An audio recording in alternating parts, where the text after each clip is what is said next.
according to the modern science, the entire universe, as well as every item in the universe, is created by the universal energy. According to the law of conservation, the universal energy can neither be created nor destroyed. That means there is no power to create the universal energy and no power to destroy the universal energy.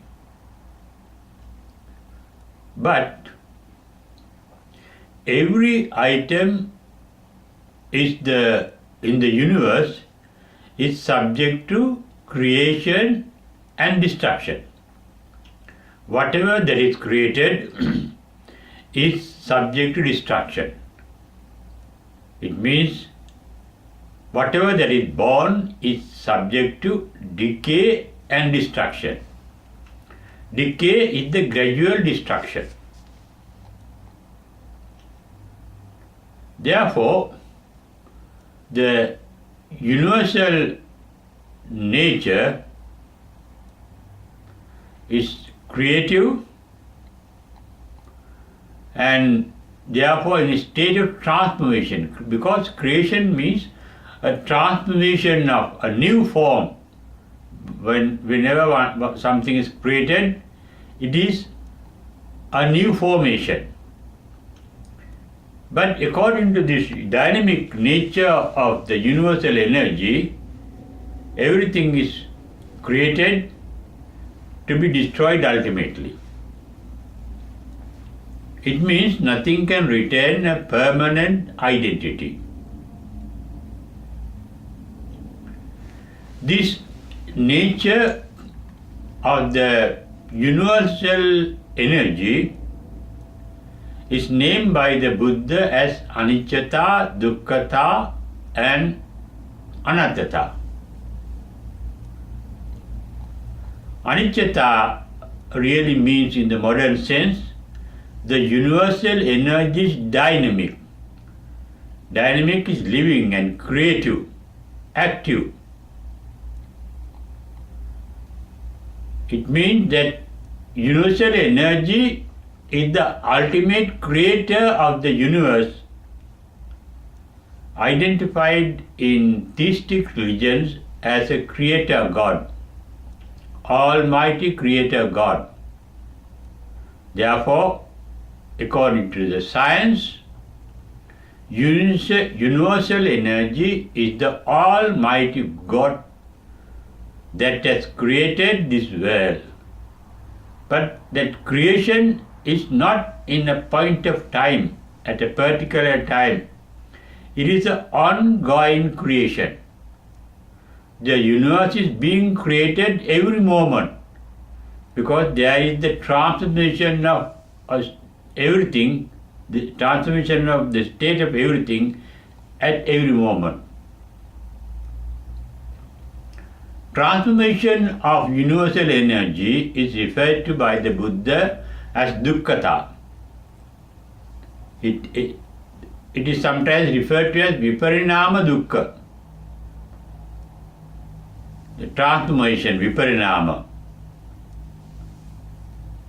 The cause of that transformation is the universal energy. Therefore, transformation is the activity of the universal energy.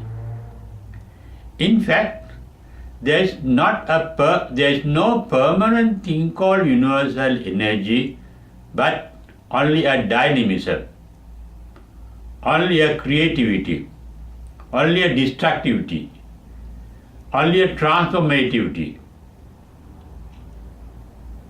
Therefore, dynamic means the universal energy is impermanent, not permanent, not static. It is itself always changing. Therefore, we can't use scientifically a name to say energy. Energy is not a thing, but an activity. activity of creation and destruction, activity of transformation, creation, transformation and destruction. Creation can be called anicca. Every moment things are being created. Being active, creative means. And another meaning of that creation is transformation. Everything is created by something else. Everything in this universe is dependent on some other factors. It's called dependent origination. Buddha referred to this law of dependent origination as paticca samuppadata. But there is no creator, no condition for the universal energy. It is there always. Therefore, universal energy is unconditional. It exists. But under certain conditions in different forms. Therefore, the transformation of the universal energy is conditional. The ultimate bliss of nirvana that Buddha referred to in his teaching is the complete freedom from the activity of the universal energy. Universal energy creates things, sustains things and destroys things. Therefore, in Hinduism, universal energy is described as a supreme triad, trinity, supreme trinity. Trinity means not two separate things, but three aspects of the same universal energy. One aspect is identified Mahabrahma, the creator. Another aspect is identified as Vishnu, the sustainer. And another third aspect is identified as Ishvara, the destroyer. Although we say there is a sustainer, nothing can be sustained. Everything is born to die instantly. Everything is changed instantly. That is why the Greek philosopher Heraclitus said, no one can step into the same river twice. Everything in the universe is in a flux. When we touch our body once, we can't touch the same body again, because when we touch it again, it has completely changed. Our body is made of atoms. So everything in this universe. And atoms are also made of subatomic and atomic particles. Atom is always creative, in a state of motion, and the subatomic particles are also in a state of motion. It is called samsara in the Buddha's words. Samsara means motion. Everything is in a flux, changing from one state to another state. That is the motion of every item in this particular universe. Buddha referred to this universal energy not to enjoy universal energy. Enjoyment of universal energy means attachment to the universal energy. Attachment, according to Buddha's teaching, leads to suffering, because universal energy is born to decay and die, and its activity also, all activities are born to decay and die. It may appear in certain conditions pleasant, but that pleasant cannot last long. We may get attached to pleasantness, but even our attachment is temporary.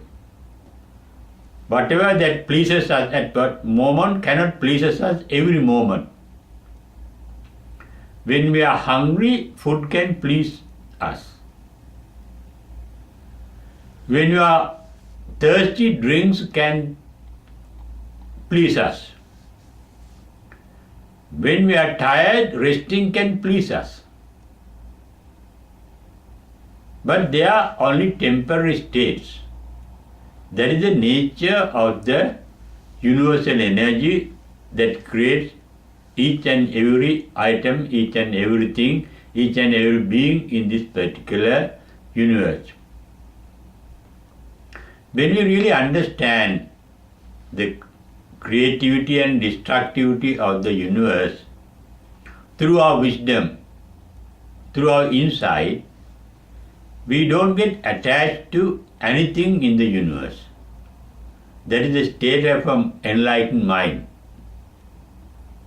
Nor do we resent anything in this particular universe, because things get activated according to their own system, according to their own pattern. Some people are pleasant, that is their nature. Some people are unpleasant, that is their nature. Some things are pleasant, that is their nature. Some things are unpleasant, that is their nature. But both pleasantness and unpleasantness are not attached to things and beings. They are the creation of our own mind. Different people have different taste. One's meat is another's poison. What one pleases may not pleases everybody.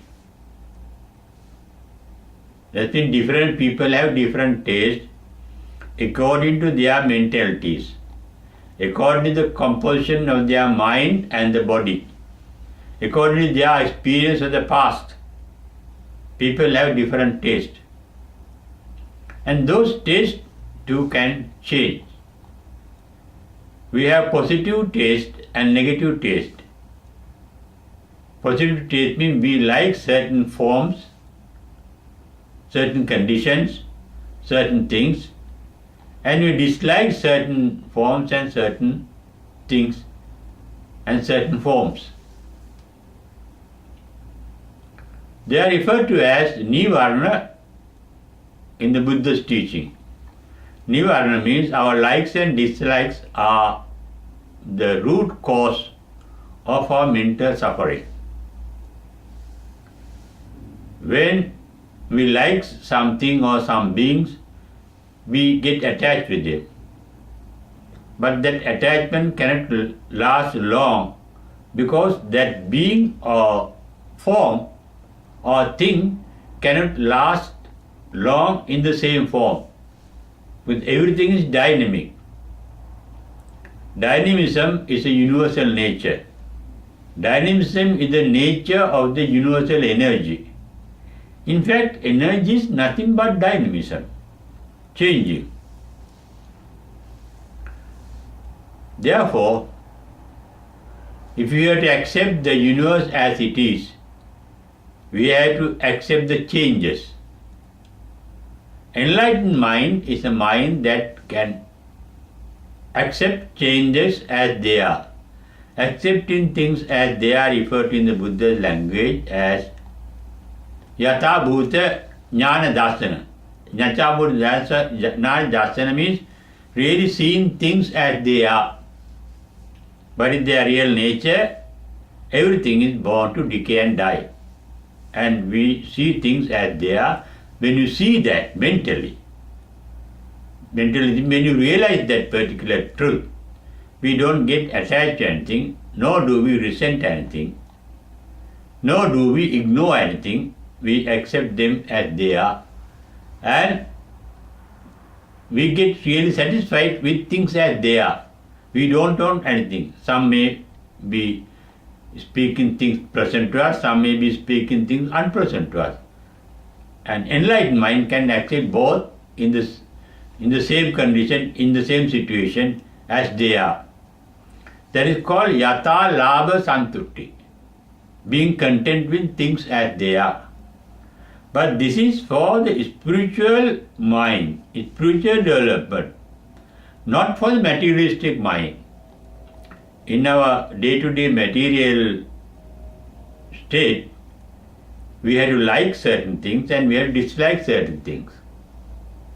certain things may be good for us and certain other things may be bad for us. And we had to discriminate between what is good and what is bad. But what is really bad is getting attached to the things that are getting pleasant or things that are pleasant. Because attachment, according to Buddha's teaching, leads to suffering. The enlightened mind is free from attachment, resentment, and ignorance. Attachment in Buddha's language is referred to as raga, resentment as dosa, and ignorance as moha. Ignorance of what? Ignorance of things as they are. In fact, according to the Buddha's teaching, we don't know the real nature of anything. Though we get attached to things and resent things and ignore things. Enlightened are free from attachment, they are called vitaragi. Free from resentment, they are called vitadosi. Free from ignorance, they are called vitamohi. Mohi means seeing things as they are, knowing their real nature, accepting things as they are. One truth or reality of our reality is we don't know what the reality is. We don't know the real nature of things and beings. Because we know things and beings through our sense organs. The capacity of our sense organs are very much limited. We can't see everything in this particular universe in their proper proportion, in their proper nature. Even the mighty sun or mighty moon we see as small plates. That is not their real size. Even a jumbo jet flying far above us in the sky, we see as a small bird fly. That is not their real nature. It shows that we know only what is created by our sense organs. We see things as they are being created by our eye. That is why in the Rohitasa Sutta, Buddha says, our entire world is within our 1 fathom body. Fathom means 6 feet. Our body is about 6 feet, and it is in that body that we create everything. Modern science has discovered, has found out,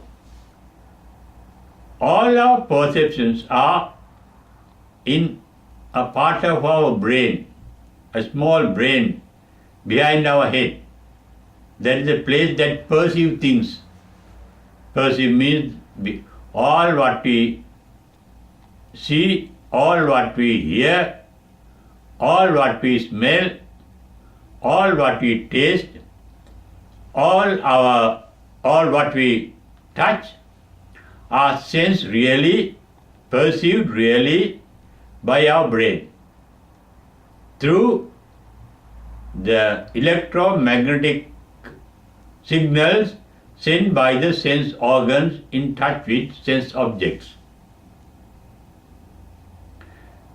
Therefore, we don't know really the sense objects, but only what our brain has created, interpreting the electromagnetic signals sent by the sense organs.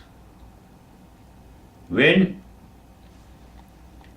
the light falls onto an object, gets reflected into our eye, it creates a picture in the retina of the eye. That is sensation of the eye, sensation by the eye. Eye sees it. And that sensation is transferred into the brain by electromagnetic signals carried through the nerve wires from the eye, from the retina to the brain. So is the touch, so is the smell, so is the taste. And sensation of such signals, sensation of objects are called, in fact, signals are created by some electromagnetic charge. When the sense organs get stimulated, the stimulation of the sense organ is called rupa, and the sensation of that stimulation is called vedana, and the recognition of the signals sent by the sensation from the sense organs to the brain through nerve wires is called sanya, signaling. They give the signals and we understand not the thing but the signals sent by our sense organs, and the capacity of our sense organs to assess things is very much limited. Our nose cannot smell things that can be smelled, that the dog can smell. We can't see, our eyes cannot see things that the cats can see in the night. Our ears cannot hear the sounds that the dog can hear. In fact, the sense organs of animals seem to be sharper than our sense organs. Our knowing capacity, the knowing capacity of sense organs are limited. Therefore, the knowing capacity of the brain through signals sent by the sense organs are limited. And all those activities are activities of the universal energy. The ultimate reality or the ultimate salvation from all our suffering is called nirvana. Nirvana is the freedom from the universal energy. The first step to get the freedom from the universal energy, from the suffering caused by usual energy, is to lose the attachment to things created by the universal energy. Those creations have three aspects. Our attitude to those creations are of triple nature. There is, in Buddha's words, that is called aswada. We enjoy certain things and beings created by universal energy. That is called aswada. Then it leads to adinava, it leads to suffering. When parents get attached to their children, they suffer through their attachment. They exert a lot. Their life is a life of suffering, looking after the children. In marriage, in loving, in studying, in working for a living, we are suffering. But we get attached to that type of life because everything has some kind of pleasant aspect that gives us asada, and its real nature of dynamism leads to certain suffering called adinava. Then when we realize all attachment leads to suffering, we get detached from it, that is called nissarana. That leads us to the path to nirvana. path nirvana is lessening the use of energy. It is referred to as the first precept of the main discipline called Pranati Patha.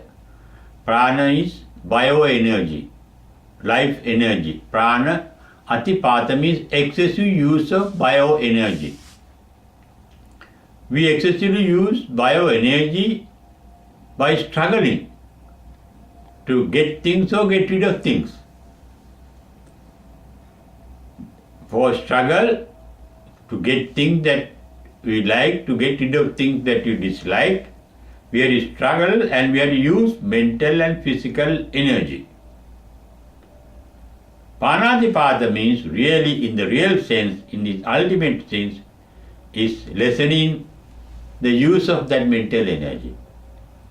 Buddhist meditation is gradually reducing the use of physical energy, bioenergy.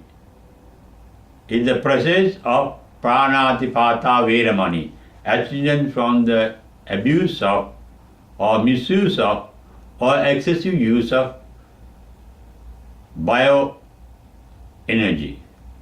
life energy.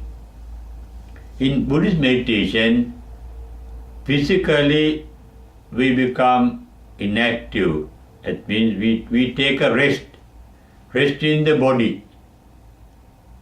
The activity of the body is reduced to the minimum, leaving it to the natural activity of breathing in and out. Then the body is relaxed, body is at rest, and no speech. The mouth is at rest without speaking, without any bodily activity deliberately done except the natural breathing in and out. You are in a state of condition of Buddhist meditation or normal any meditation. They have rest in the body, rest in the mouth, and rest in the mind. Mind is active means mind is thinking. The main activity of the mind is thinking. The basic activity of the mind is sensing. Mind can sense things. Sense things means can become aware of things. Mind become aware of things is a natural activity. As I referred to earlier, sense organs send their electromagnetic signals to the brain, and the brain recognizes the objects that stimulated the sense organs in order to send those electromagnetic signals. Recognition is the basic mental activity. Indeliberate mental activity, natural mental activity. Thinking is a deliberate activity. When we become aware of things, we start thinking either to get attached to it or to resent it. It is based on our likes and dislikes. When our mind is disciplined not to like or dislike anything, when the mind is neutral, when the mind is using only the neutral energy, neither the positive energy nor the negative energy, the mind is at rest, just being sensitive and just being aware of things that are signaled by the sense organs. When we close our sense organs, when they get closed, we may hear things, but in all other except hearing, we may smell certain things. When we don't eat, we don't see the real taste. Then what happens is, the mental images that were formed earlier, our knowledge start coming up from their saving state.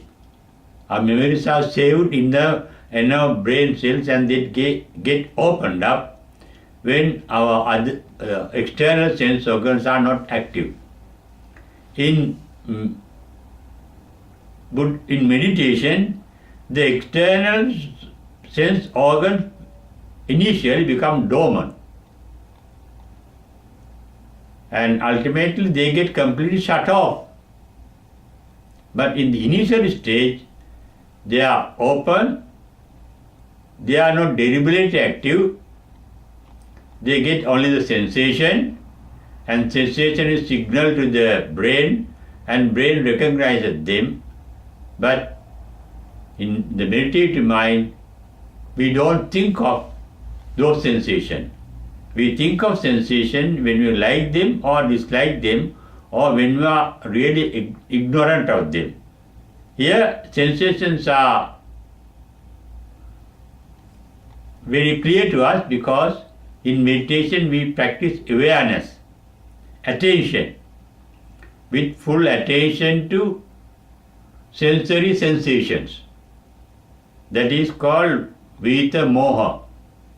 All sense organs are alert, mentally alert, but not so active as in the normal way.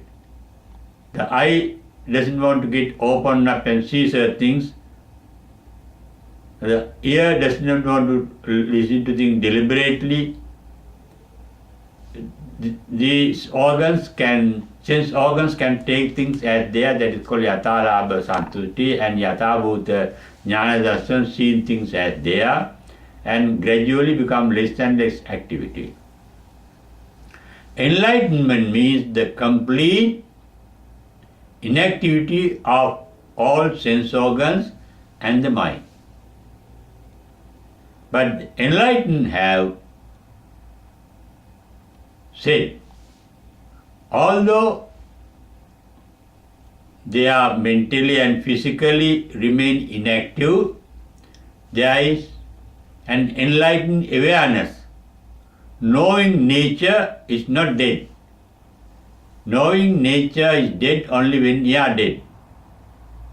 Or when we are asleep, the knowing nature is there but dormant, that is why we dream.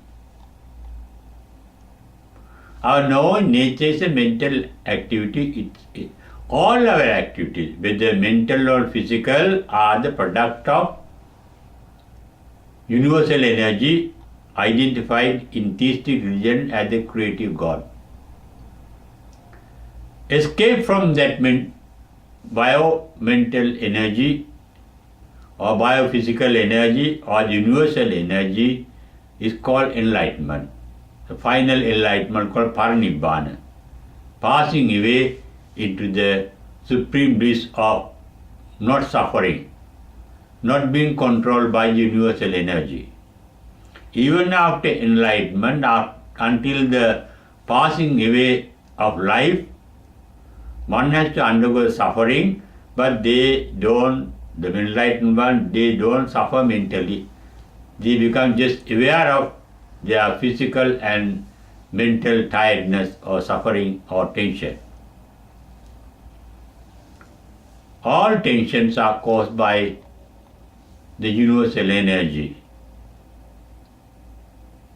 Not only the universal energy, but our attachment and detachment to our attachment and resentment of the attachment to the activity of the universal energy and resentment of certain other type of activities of the universal energy. Certain activities we like, certain activities we dislike. Enlightened mind is free from likes and dislikes. That is why it is said in the Mahamangala Sutra, Puttasa loka dhammehi chittang yasana kampati. Their mind does not get vibrated, they disturbed by the things that are happening in the world. The world is active, but the mind can remain inactive, not active except sensation. And that is the enlightened state of mind, being aware of things without being disturbed by them. That means the bliss of non-suffering. All activities tires the mind and the body,